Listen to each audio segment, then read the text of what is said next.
రేవంత్ల dual role తాను చేయలేనని Medak BJP MP అభ్యర్థి రఘునందన్ రావు అన్నారు. మోదీ పాలన చూసి ఓటేయాలని ప్రజలకు విజ్ఞప్తి చేశారు. ఏ సర్వేలు చూసినా మోదీ మూడోసారి ప్రధాని అవుతారని వస్తున్నాయన్నారు. గత ప్రభుత్వాలు తీసుకుని నిర్ణయాలు మోదీ అమలు చేస్తున్నారని తెలిపారు. బ్యాంక్ ఖాతాలు ఓపెన్ చేయించి పారదర్శకత పెంచామన్నారు.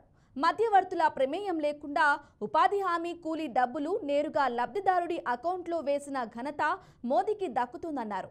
ఇక తెలంగాణలో బీజేపీకి డబుల్ డిజిట్ సీట్లు వస్తాయని ధీమా వ్యక్తం చేశారు. బీజేపీకి డబుల్ డిజిట్ వస్తే తెలంగాణలో జరిగే పరిణామాలు ఏ విధంగా ఉంటాయో రేవంత్కి బాగా తెలుసన్నారు. అందుకే సానుభూతి కోసం అలా మాట్లాడుతున్నారని ఆయన కామెంట్స్ చేశారు. దుబ్బాకలు ఓడిపోయిన రఘునందన్ మెదక్లు ఎట్లా గెలుస్తాడు?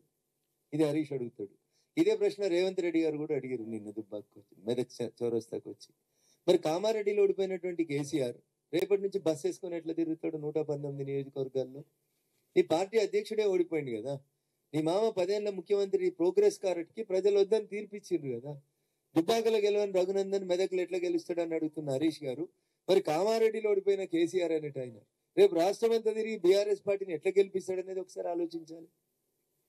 నిన్నే వద్దనుకున్నారు కదా, నాయకునే వద్దనుకున్నారు కదా ప్రజలు. గజల్లో కూడా ఏదో సాగు తప్పి కన్నులోట పోయి గెలిచి దానికేదో గెలిచిండు మా మామ అని మీరు అనుకుంటే మేమేం చేయాలి దానికి?